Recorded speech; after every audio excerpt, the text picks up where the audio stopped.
Yo, yo, yo, let's get it. What it do? Let's go. Yes, sir. Warriors post draft reaction, man.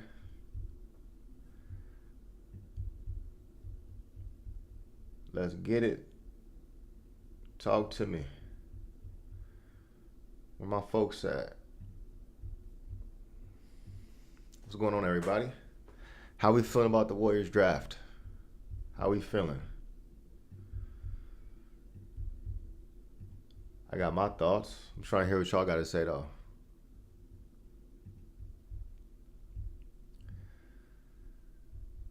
Warriors made two picks, two selections, I should say. We gonna get into it. Let's go. All right, we lit.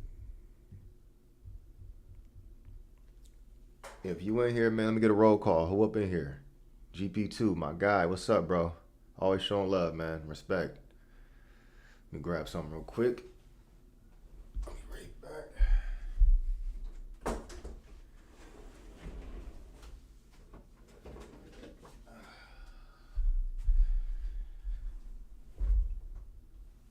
What's going on, y'all?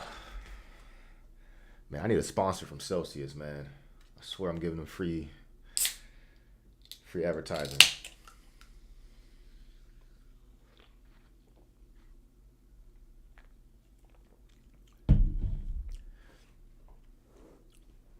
Yo, GP2 fan, how you feel about the picks, man?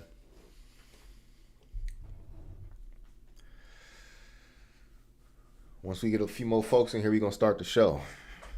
Let's get to it. Holly, such dedication. Wow. I love the sarcasm, bro. I love the sarcasm. Yes, I'm streaming 2 days in a row. It's a miracle, man. It's a miracle. It is what it is, man. I'm trying to get a set schedule in place for y'all so it's more consistent, more predictable and whatnot. Just juggling a lot of things in life right now, man. Just lots of working. So my apologies, man. I promise I'm pumping out as much as I can, man. Like it's just a lot of things I'm juggling right now. Wish it was a center. Here's the thing, man. Whoever they drafted, that was a center that late in the draft. It's probably gonna be like a TJD caliber player. There's no guarantee they're gonna play. And plus, excuse me, they went center the last two drafts with TJD and post. So I'm cool with them taking a wing. I mean, you can't get mad at a 6'8" wing that supposedly can play defense and has some semblance of feel. You can't go wrong with that. You know what I'm saying? So, no sarcasm intended. It's all good, man. I know what you mean. But yeah, bro. I'm gonna be honest with you. I didn't really deep dive into like the deep second round prospects. Not even gonna sit here and cap, man. But from everything I've seen, the Alex Toney kid, he's Australian. He's a 6'8" wing. He played in the Australian League. What the hell? the Australian League for the Kings. That was crazy, man.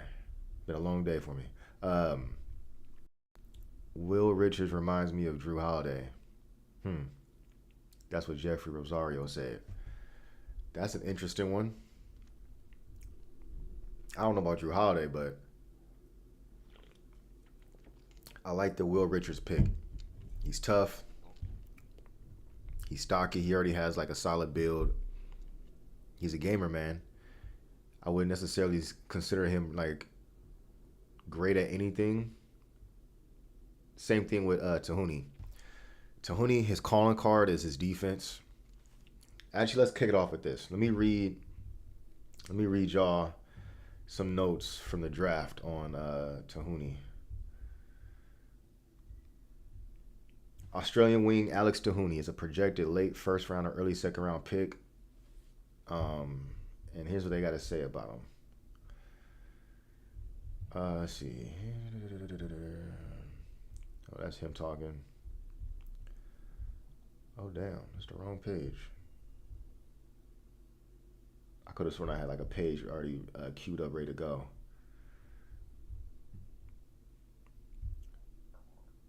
Damn.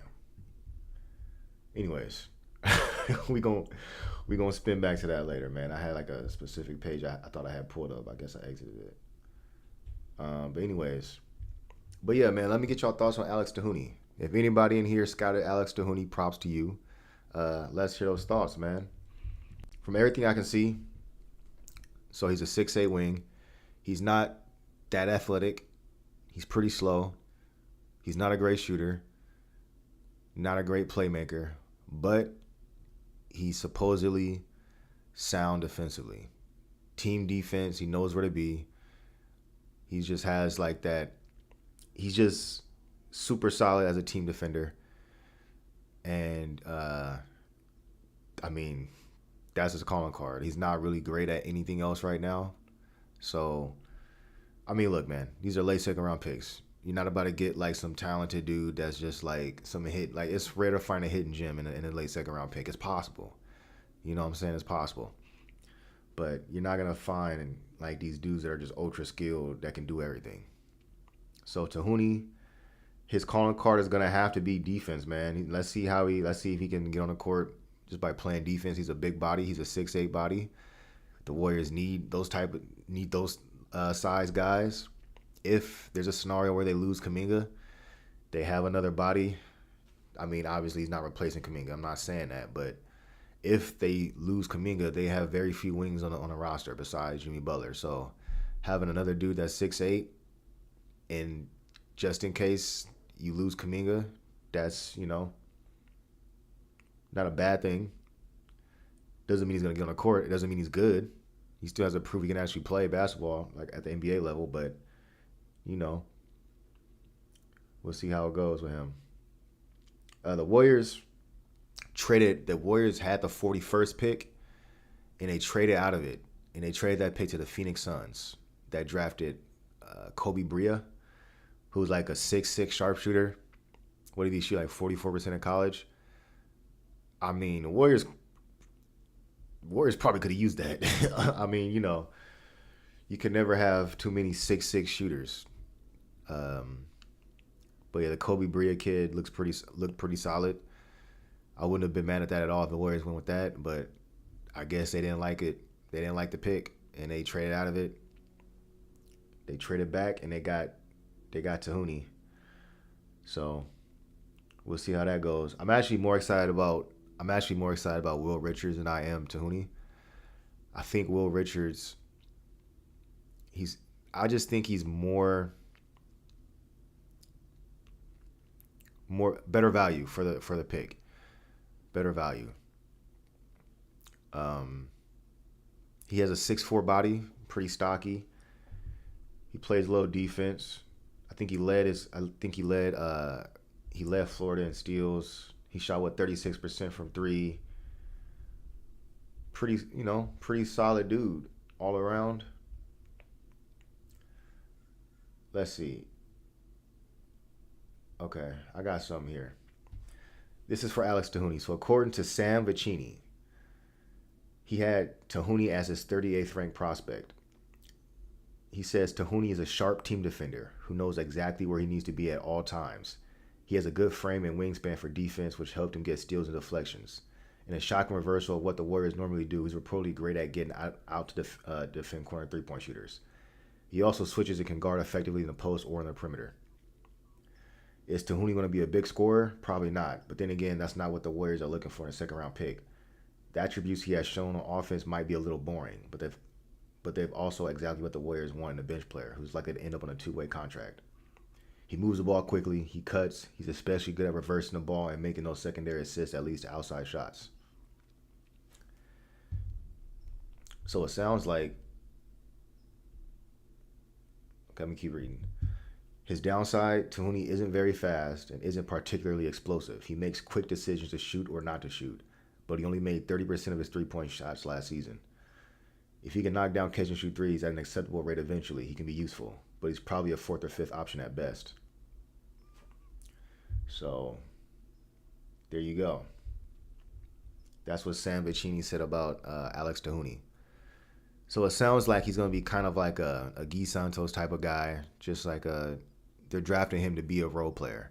They're drafting him to be a 6'8" body that's going to be a role player that's going to do some dirty work.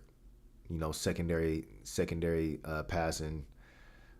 Just keep the ball moving. Just to be a ball mover, play some defense, be scrappy, just be a big body, throw your weight around. You can never have too many of those dudes. Now, the fact that he's not athletic or explosive, we'll see how his defense translates to the NBA. His basketball IQ is gonna have to compensate for his lack of explosiveness. So, but he does have a good frame. He does have length. So if his defensive IQ and his length holds up on the NBA level, he has a role. He can get on the court. But that 3-point shot is gonna have to come around. If he could turn himself into a 3-and-D 6'8" wing, that's a pretty good outcome for a 50-something pick. So.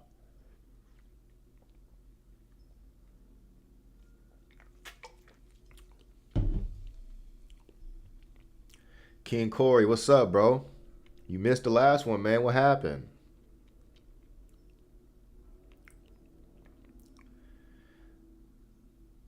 Kerr doesn't want a player that can take away minutes from his son Pods. Y'all be roasting Pods, bro. It's crazy, man. What's up with the Pods hate, bro? Why do y'all hate Pods so much? It's kind of odd. I don't get it. He played through a wrist injury and a torso injury. He had to, like, the moment the season was over, he immediately got surgery on his wrist and on his torso, his core. The kid was playing through multiple injuries to very important body parts. I mean, your shooting wrist, he had an injury to his wrist. That kind of affects your shooting. He had an injury to his core he was dealing with the entire season. Your core affects every movement you do on the court. So he was playing through both those injuries. And, I mean, yeah, he didn't have a great playoff run. But he's young and he was playing through multiple injuries to key body parts. So, I mean, I don't really get why y'all hate Pod so much. I really don't. I mean, I get it that, Kerr plays him a lot. But you got to understand, like, Pods does things that makes a lot of the Warriors lineups connect. Pods can walk the ball up, which takes pressure off of Steph to walk the ball up, saves his legs. Pods, he's durable. He's always available. I mean, even though he gets injured, but he plays through it. So he's usually always available. He's a secondary playmaker. He finished the season shooting 37%. So for his career, he's at 37% overall in his first 2 seasons. It's pretty solid. He's a solid defender. He led the league in charges as a rookie, and then this season he was top 5 after missing time with injuries. So he's a good team defender. He's not no lockdown defender, but he's a good team defender. He's usually in the right place. So he's a dribble pass shoot guy. He's a pretty solid defender. He brings toughness. He's one of the best rebounders on the team. Him being an elite rebounder for his position allows Warriors small ball lineups to survive on the boards. When Draymond's boxing out a dude that's like 7 inches taller than him, and Jimmy Butler's boxing out a dude that's like 4 inches taller than him, Paz is usually the one that's diving in and grabbing the board and allowing them to finish off the defensive possession. If Paz ain't getting 6, 7, 8 rebounds, who's getting those boards? So I honestly don't get why y'all be hating on Paz so much. I really don't. Like, the value he brings on a rookie contract, getting paid $4.5 million, that's a pretty damn good bargain for what he's giving you on the court. So y'all, I don't know, man. The Paz hate is kind of weird to me, to be honest with you. But I guess. But anyways, what would you rate the Warriors draft picks? To be honest with you, it's to be determined, man. To be determined. I like the Will Richards pick, but with these late second round picks, man, you never know. Like, they could be in the G League all season for all we know. Will Richards has a lot of guys in front of him. Is he a tweener? I guess you can consider him a tweener. He's a shooting guard, small forward, right? At 6'4". I'm not trying to see Will Richards play small forward at 6'4", bro. So let's just say he's a shooting guard. So he's playing behind Pods, Moody, Buddy Hield, Jimmy Butler in certain lineups. Yeah, it's gonna be tough for Will Richards to get on the court. And then Toney, he's playing behind Kuminga, Gee, Jimmy Butler, GB2 if they bring him back, Kevin Knox if they bring him back. Hey man, it's gonna be tough for these dudes to get on the court. They're probably gonna be in the G League all season. And if they ball in the G League, if they ball out in the G League, they'll get called up to fill in if somebody gets hurt. KG, what's up, bro? Jeffrey, what's good, man? Dying 1234, what's up, brother? RP Coog, I see you. Shogo, what's up, bro? All my folks in here, man. Shout out to y'all.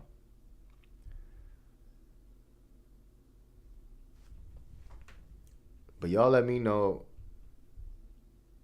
Yeah, I will say, Will Richards is a dog, though. He's a dog. So you can never have too many dogs.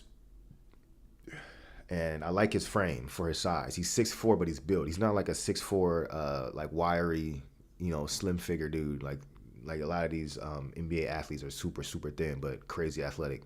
He's built. He got some girth to him. Pause. He got some, he's pretty stout. So that's going to be pretty, hopefully he can hold up, in certain lineups. Because we all know Steve Kerr loves his 3-guard lineups. So, if he's going to run some 3-guard lineups, at least let some of those guards be a little stocky. So, it is what it is, man. We'll see how that go. But, yeah, what we got going on in here, man? And so I know Mike Dunleavy spoke after the draft. I didn't get a chance to watch it. I did catch one clip where he talked about Kuminga. Excuse me. I guess we could talk about Kuminga. King Corey said a B+ for the. I'll give it a B+, but you're right, they will be in the G League. Oh yeah, most definitely, bro. I wouldn't expect to see them playing NBA minutes unless there's injuries or unless like dudes are resting on back-to-backs. But anyways, man, let's talk about Kuminga. So I believe Mike Dunleavy said. Let me see what he said.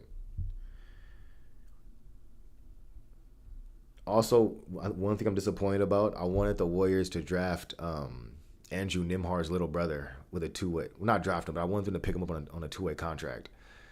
Is his name Aaron Nembhard? He's not as good as his brother. He's not as big. I think he's only like 6 foot. So he's not nowhere near as good as his brother. Never will be. But I kind of wanted them to just give him a shot on a two-way contract just to see what he got, see if that family bloodline got, a little unearthed gem in him. In terms of like, something that the Warriors can work with, but drafting or, picking up small guards is always risky, man. So Mike Dunleavy on Kuminga's desire or non-desire to be with the Warriors factored into restricted free agency. I think from his end, ultimately, he's the one that has to sign the contract. If it happens with us, it's a reflection of his desire to be here. So, yeah, man. I think I'm pretty Kuminga. Look, if Kuminga gets a contract in front of him, and it's enough money, regardless of whether it's the Warriors or another team, he's signing that contract immediately. If that contract has enough for him to be satisfied with with that generational money, he's signing that. And if the Warriors, it's up to the Warriors to match it or not. Like, I don't think there's a scenario where the Warriors give him like a solid contract and he's like, nah, I'm not signing. I'm gonna wait for a different team to give me an offer. I think if the Warriors give him a contract he likes, they're gonna sign him. Y'all said his name is Ryan Nembhard. Yeah, there you go. Yeah, Ryan Nembhard. I don't know why I said Alex. But yeah, I would have liked him on a two-way just to see what he could do, man. Just to see, if he has any of his brother's attributes, but just in a smaller frame. That would have been cool. But yeah, let me see. That don't sound like Kuminga's coming back.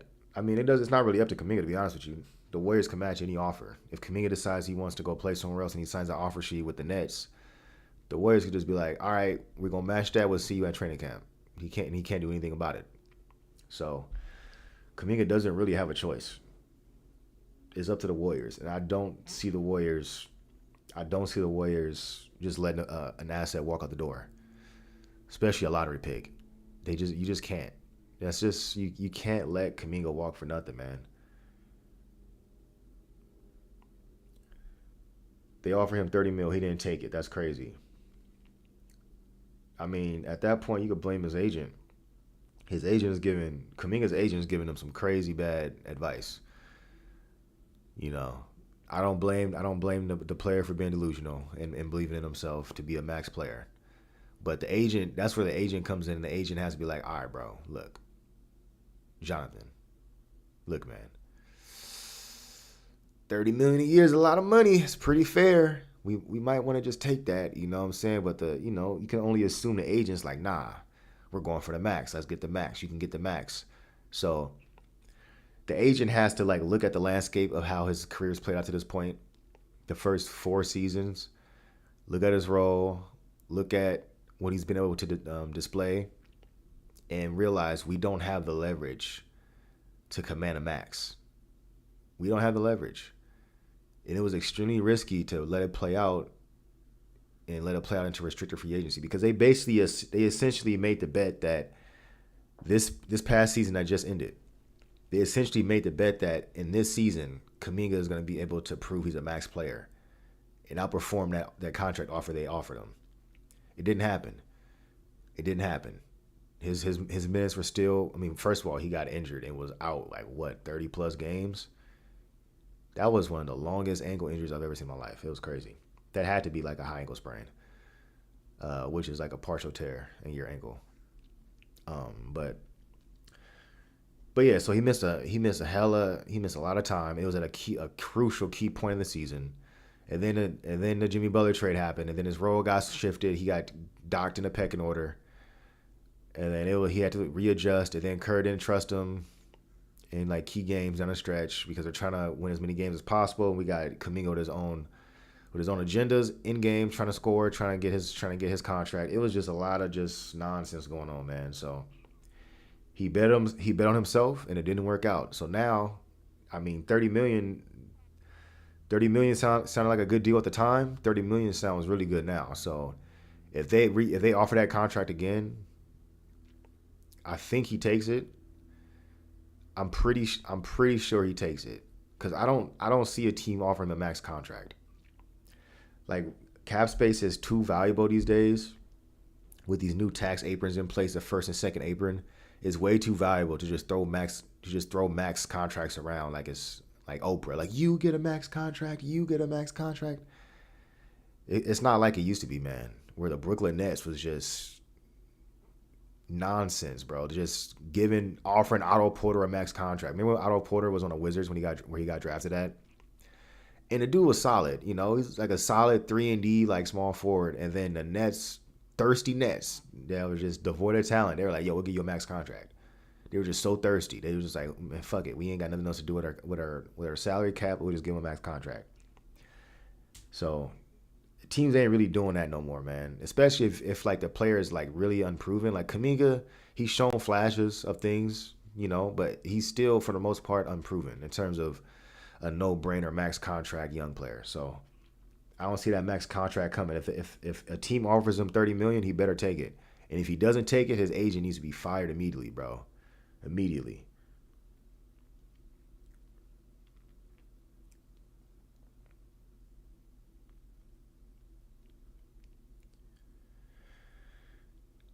Trade him to the Nets to get Cam Johnson. Yeah, man. I don't know, bro. I don't know. I go back and forth on that Cam Johnson for Kuminga trade, man. I'm like, some days I'm just like, I do it. Other days I'm just like, eh. I don't know, man.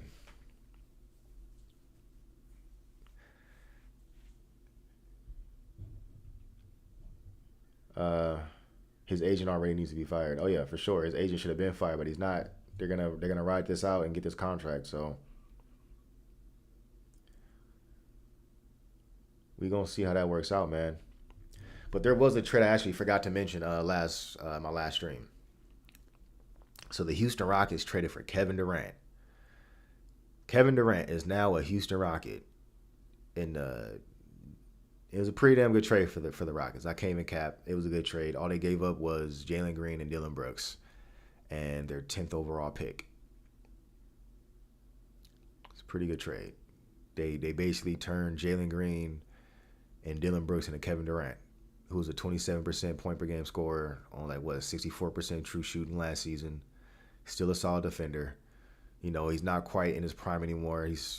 But he's still a really good player. The Rockets were a handful, and Jalen Green's a bum.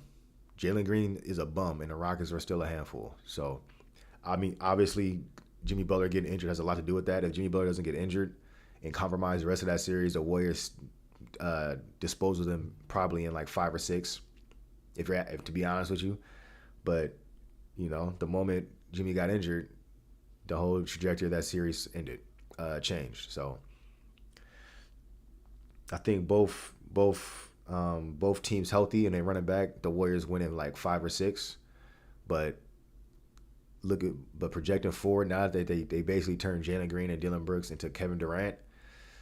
That's a pretty tough series. Man. You got to factor in that now Amin Thompson, Jabari Smith, and Sengun are all a year older, and they now have this year of experience plus a playoff run or a playoff series under the belt.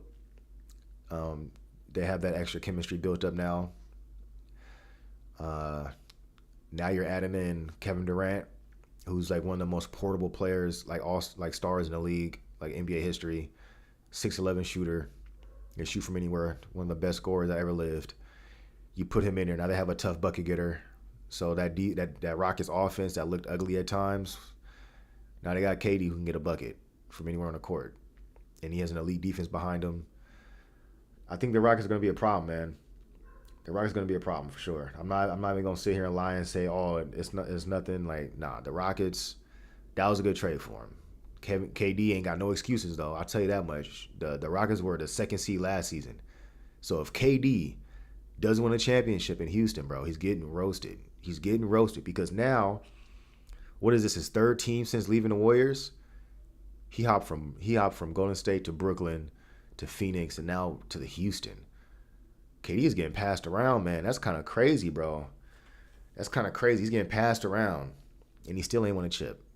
How many series has he won since? Hold on, let me look something up real quick because I saw something that was hella funny. Give me a second. This dude KD is comedy, bro. What was it, man? I saw something. Anyways, I think it's all bad. Oh wait, here we go. KD since leaving. Oh shit. My bad. KD since leaving the Warriors. He's won 2 playoff series. No, he has 2 playoff series wins. He's been traded 3 times, and he's had 7 head coaches. Let me read that again. KD since leaving the Warriors.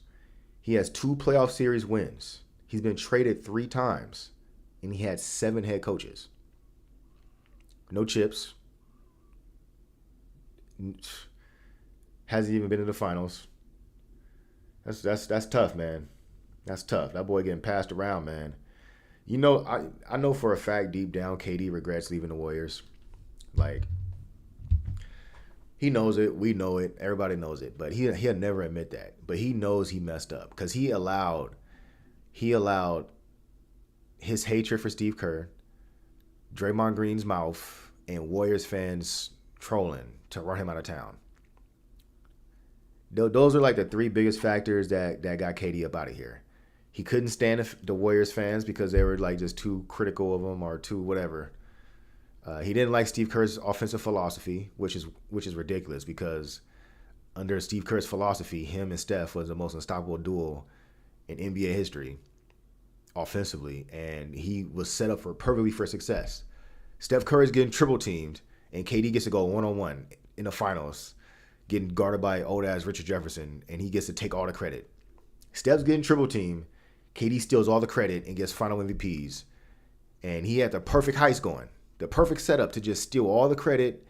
He's the savior for the Warriors, even though we all know Steph Curry's like the real best player in the league on the team, the real key to like the Warriors' success. KD gets to come in, steal all the credit. He's racking up MVPs because the voters can't see the value in Steph Curry versus KD.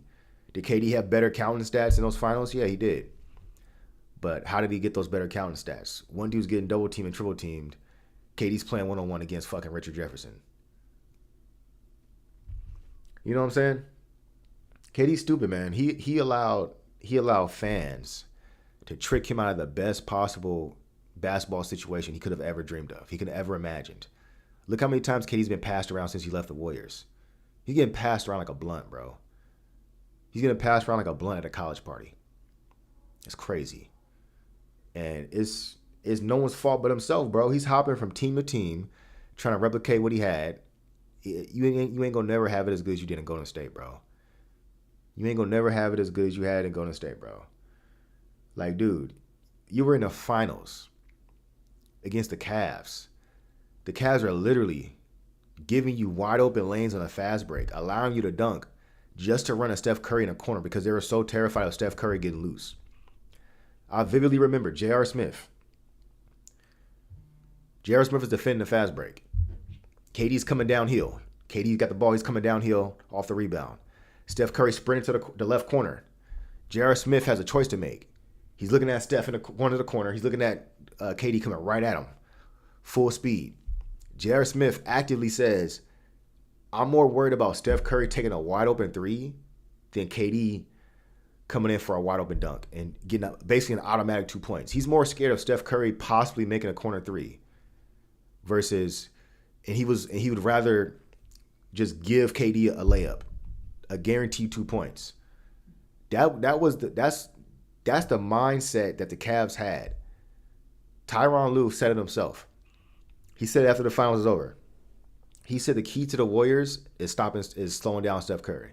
If Steph Curry is loose and he's playing free, the Warriors are unstoppable. He literally said they're unstoppable. Like, they can live with KD getting his. But if Steph is getting his, they're literally unbeatable. So they sold out on Steph. They allowed KD to go one-on-one. And that was the game plan.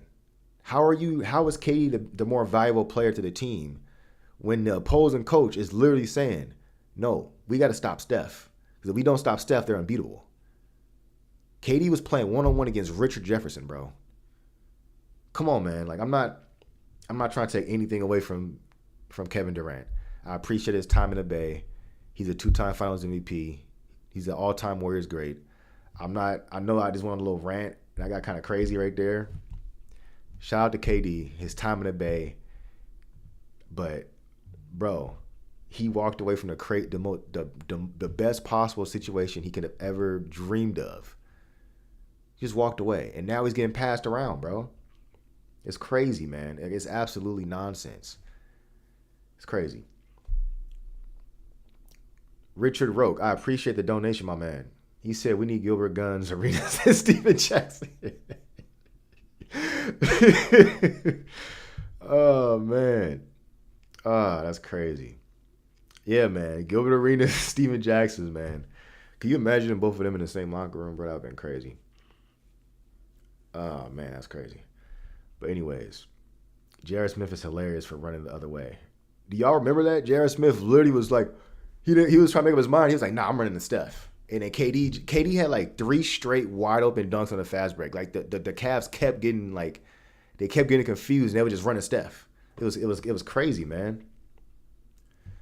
What y'all talking about up in here? Got kind of backtrack. Oh yeah, Steph still won another chip before KD. Steph won a chip before, with, and after KD, man. Steph ain't got nothing to prove. KD, on the other hand, he ain't never won anything without Steph. Just saying.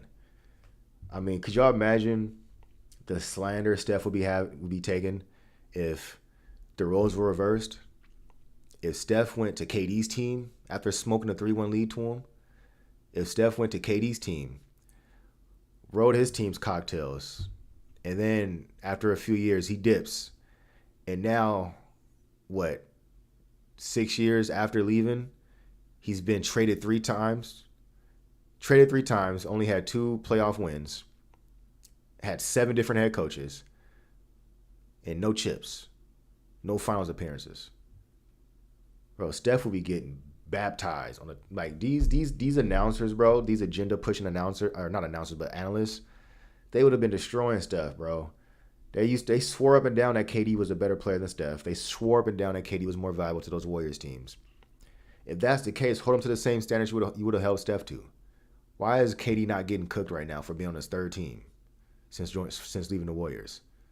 If the roles were reversed, man, and that was Steph team hopping like that, bro, these dudes would be going out of their way to slander Steph. That boy Steph got 4 chips. 4 chips on the same team that drafted him. Before, with, and after KD left. Any analyst that tries to push an agenda, that tries to bring up those KD era years and try to discredit Steph, all you guys say is before, with, and after KD, Steph was a champion. Case closed. That's checkmate. They can't say nothing, bro. They can't say shit.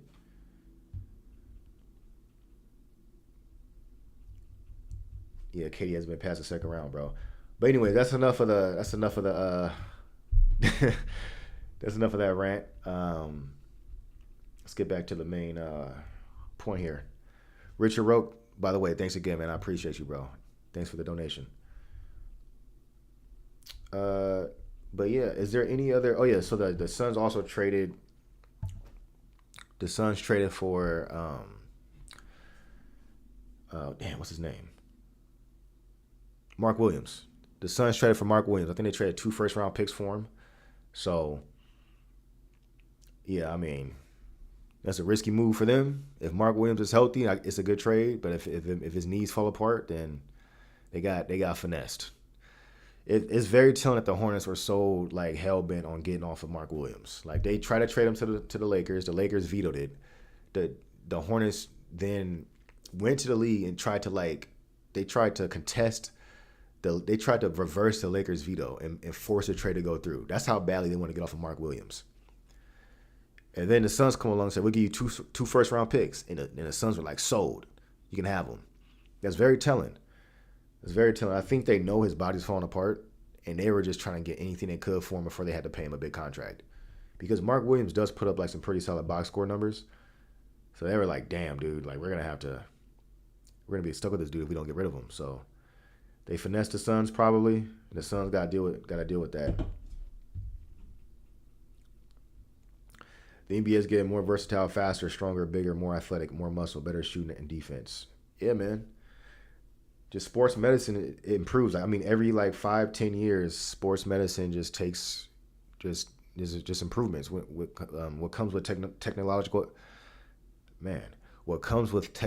advancements, you know, we're seeing these athletes get more and more, like you said, faster, stronger, more athletic as they go through these programs coming up through like their youth and adolescence. Their training is just more optimized. So yeah, these are the greatest athletes in the world, man. These dudes are insane, bro.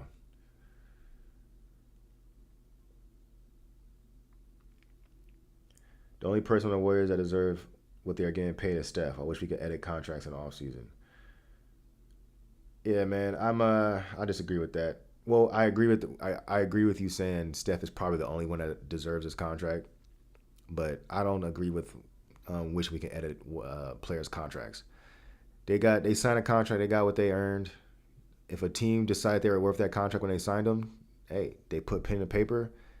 It's a contractual agreement. He's entitled to that money. You know what I'm saying? Obviously, as from a fan's perspective, I get what you're saying. Like, yeah, I wish we can make Jimmy Butler only cost $30 million on the salary cap. If there was a way for Jimmy Butler to still get all the money he earned, his $60 million, but only have it be worth $30 million on the salary cap, that'd be great. But yeah, man, I'm pro player, man. I want them to get every penny they're owed. You know what I'm saying? But yeah, man. Need to start TJD. TJD is not a starter in the NBA, bro. He's a backup big. He's not that good. I know since athletic Warriors fans love it. They're like, yo, we got an athletic big man, TJD. He's not that good, bro. He's not that good. He doesn't really do anything well. He's athletic. He's kind of mobile a little bit, but he's not a great defender. He's not a great shot blocker. He's not a great rebounder. He's not a great finisher. He's not really great at anything. He's solid at he's solid at a few different things. Like, I think he's a pretty okay rebounder for considering his size at 6'9". He's an okay lob threat, but if it's not a lob finish, he can't finish at all. He has absolutely no left hand, like zero. Like, if teams just sit on his left hand, he literally would try to go through them. If a team sits on his right hand, he'll literally try to go up through them with his right hand because he can't go left. He can't go with his left hand. It's pretty bad. We need Gafford or Miles Turner types.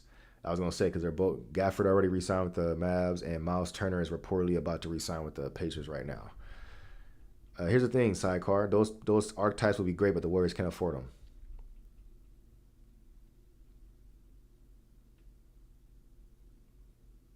On the Locked On Warriors channel, they were saying the 2 draft picks we drafted might be used in a bigger trade. I mean, the league doesn't even know how good these kids are yet, so they're not worth anything until they prove they are. It's like with Quinton Post. When Quinton Post first got drafted, before we saw him get NBA minutes, was it a 52nd pick? If the Warriors was trying to add Quinton Post to trades, like in the first few weeks of the season, teams would be like, yo, what the fuck, like Quinton Post, like we don't care. But after Quinton Post proved himself on the court, now if the Warriors offered him, teams would be like, yeah, we'll take him. 7-foot shooter, hell yeah, because he proved he can do something at the NBA level. He proved he can be a solid shooter. But these prospects, man, until they actually prove that they can play, they're not worth much. We got to see, man. TJD is a lefty. Yeah, you're right. I meant to say TJD can't go right. TJD can go left, but he cannot go right. If you sit on his left hand, then he will still try to go up through you with his left hand. That's what I meant. Thank you for correcting me. TJD looked awesome in college. He was dominant. Yeah, man, TJD was basically Tim Duncan in college, bro. Not even kidding. Look at his stats. TJD stats in college, man. He was Tim Duncan.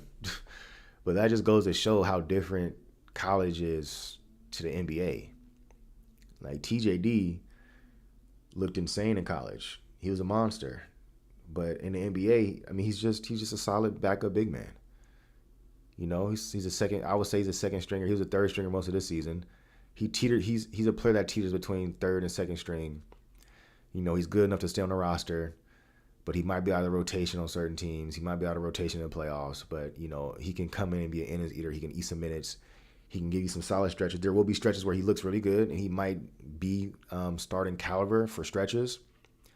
But I would say like this: if you're going to a playoff series and TJD's your starting center, you're in trouble because he's not that good. He's not that kind of player.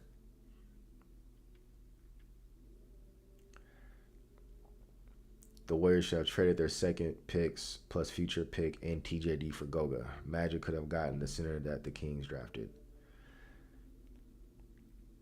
The Magic probably like Goga, though. They probably don't want to trade him for that. Because you got to think about it like this, man. Sometimes players just don't want to trade their guys. When they get a guy and they develop him and he blossoms in their system, they don't want to just, all right, let's flip this guy for like, some mystery box second round picks that might end up being literally like overseas players or G League players. I'm not trading. If I was a Magic, I'm not accepting that. So they're telling me what, TJD in like these 2 second round picks for Goga? If I'm the Magic, I'm like, no. I'm hanging up the phone. I don't want that. That's just like it's not necessarily a poo-poo platter, but it's not great either. Like, I'd rather just stick with the guy I know, So, do we all forget he baptized Wemby? He did baptize Wemby. I will give him that. That was a great dunk. But singular plays in a regular season game doesn't equate to being a good player overall or a great player overall. I think TJD's a solid, okay player. And I think for where he was drafted with the 55th pick in the second round, 55th pick, I think he's outperforming his draft position. Usually, guys that get drafted there, they don't make the team. So TJD signed a 3-year guaranteed contract, the vest minimum. He's a guy that you can throw out there to eat minutes. He's a guy that can help you get through the regular season. I think he's doing pretty good for his draft position. He's right about where he needs to be. So I'm not faulting TJD. It's not his fault. He's literally, he's solid. He's cool. But yeah. How y'all feel about the Rockets, man? Y'all how y'all feel about the Rockets with KD? Y'all think they're a problem for us or what?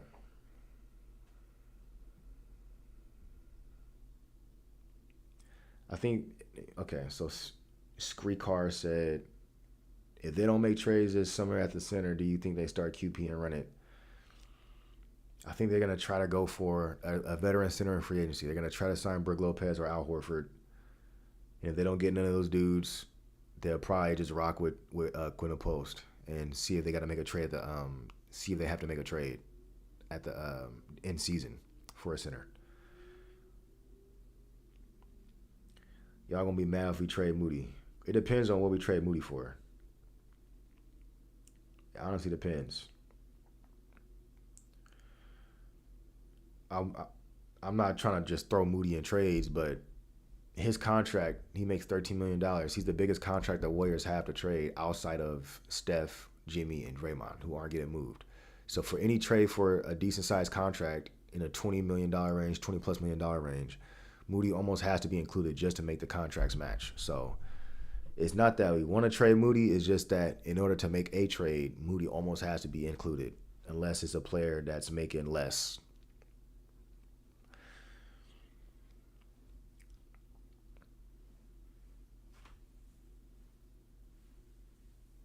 Horford for the taxpayer MLE would be nice. Yeah, my wish list, man, is Brook Lopez or Al Horford. I know they're both old. The Warriors ain't got much to choose from, man. Can't be picky. You can't be picky, man. I see people mention DeAndre Ayton, bro. What did I miss? Ayton is not that guy. I don't want Ayton, bro. Not for his contract number. Like Aiden's not that guy, man. He's not that guy.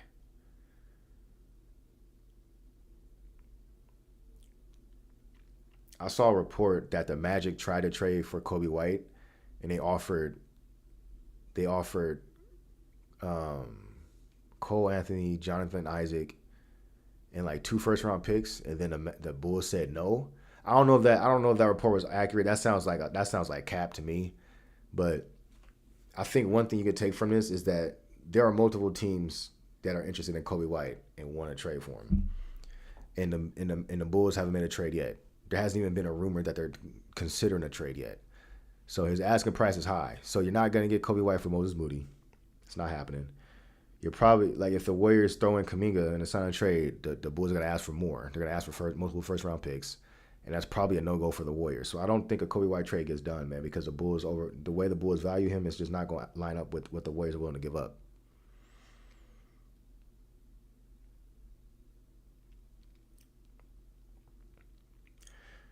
Horford is a bit more switchy than Brook. Horford can still somewhat hold his own on the perimeter for like 15 minutes a game. Yeah, Horford can still move his feet, man. I forgot what series it was. I think it was against the Knicks. Horford was like switched on, who was he switched on to? Was it Brunson? Dude, Horford was moving his feet. Like, he was like, I don't know how he does it. He's old as dirt, but he can still move his feet. Like, Horford is still a really good switch big. If you put him out there in a Warriors ecosystem defensively next to Draymond and Jimmy Butler, he will fit in really nicely. He's not like a rim protector, but he can get on the perimeter. He can still switch. He can hold up and just do just enough to get just enough stops to not be taken advantage of, to not be a weak point. So that would be valuable. And on top of that, he can shoot. On the other end of the court, he can shoot. He can be a ball mover. He'll be nice next to him next to Draymond in the front court. That'll be pretty solid. He complements Draymond well, you know. So I think that would be pretty solid. I hate the Warriors front office draft decisions. Maxime Reynal got picked a pick after our original pick. That's the center, right? Yeah, I saw him play in person. I saw him play in person. I was at the it was Stanford versus Santa Clara. I was at that. I watched that game. He's pretty good. He's pretty good. Yeah, I liked him in person. That would have been pretty cool. The Warriors drafted him. That would have been pretty dope. Let's see. I hate the Warriors front office draft decisions. Are you still talking about Vucevic as a trade option if it ends up being post starting?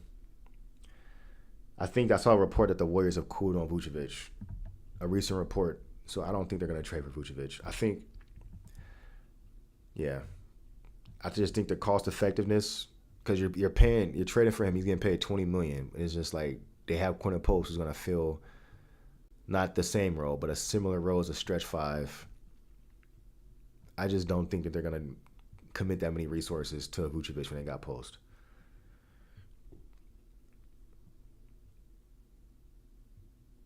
Aiden is so soft, but I'm just thinking of options. KP should have been targeted, but oh well.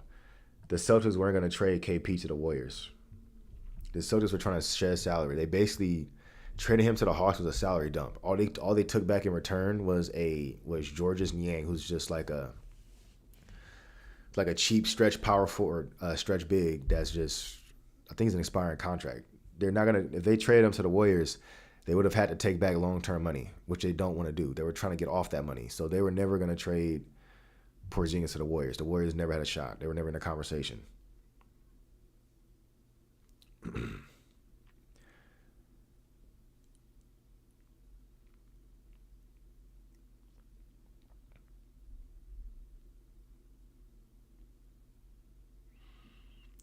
Yeah, I wouldn't have minded the Maxine kid, to be honest with you. Wouldn't have minded that.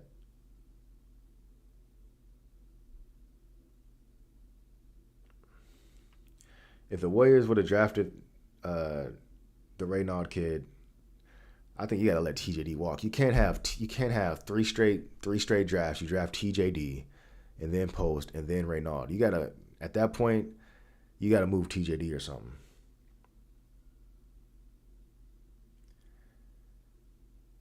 If we trade JK to the Heat, we might get the Smith dude and Duncan Robinson. Who's Smith? Who's the Smith dude? Oh, Highsmith. Oh, Hayton Highsmith. Nah, that trade stinks, bro. Hell nah. Yeah, I'm cool off that.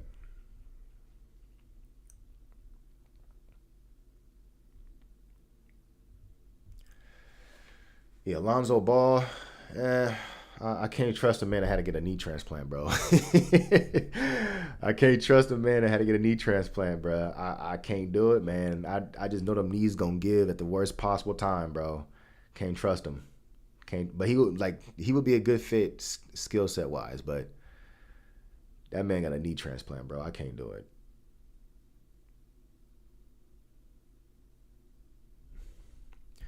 Reynald is better than TJD, Post, and Looney. That's what's frustrating. I mean, you can't say that until he plays in the league. Like I know it's like you can't project college players above NBA players until they prove it. But I see what you mean in terms of like theoretically he's better than those dudes, but you never know, man. He is a late second round pick, or not late second. Yeah, he's a mid second round pick, mid late second round pick. You can't just pencil him in to be better than NBA players until he proves it.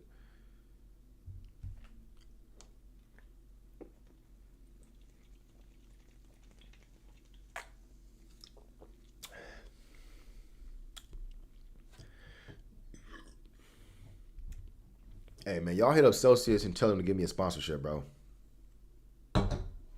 Hit him up. Tag him and say Howie 415 needs a sponsorship.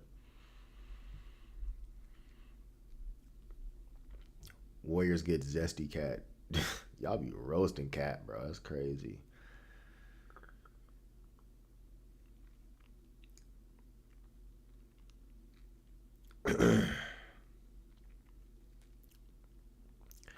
Warriors get Russell Westbrook. Man, I don't know what y'all. Some of y'all love y'all some Russell, man. I don't get it. I don't get it, man. That dude's a bonehead. Like, I mean, I get it. Like, He's been in the league for a while. He's a popular player, but I'm cool off Westbrook, bro. I don't want him handling the ball, making decisions.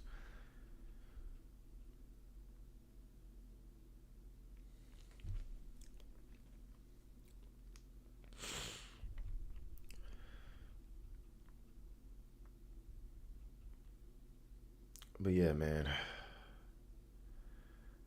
Yep, I think I'm So, anyways, man, yeah, the Warriors, the draft is complete.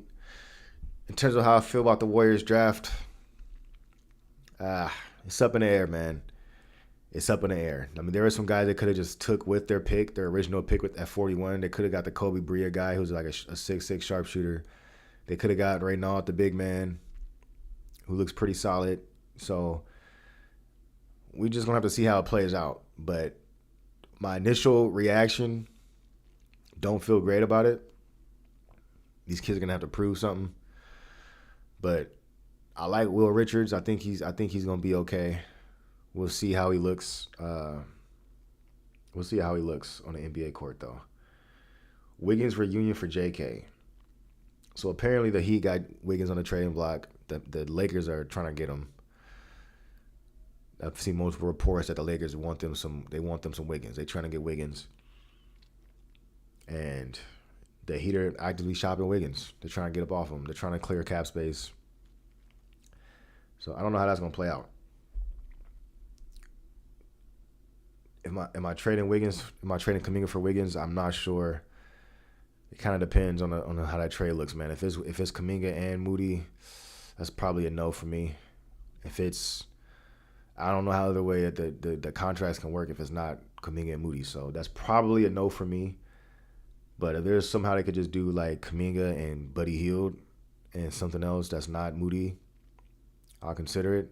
But I'm not sure, man.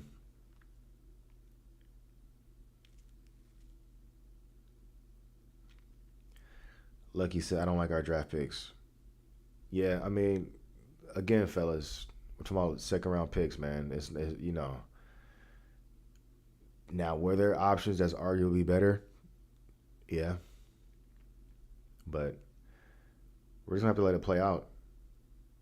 We're just gonna have to let it play out, fellas. Oh.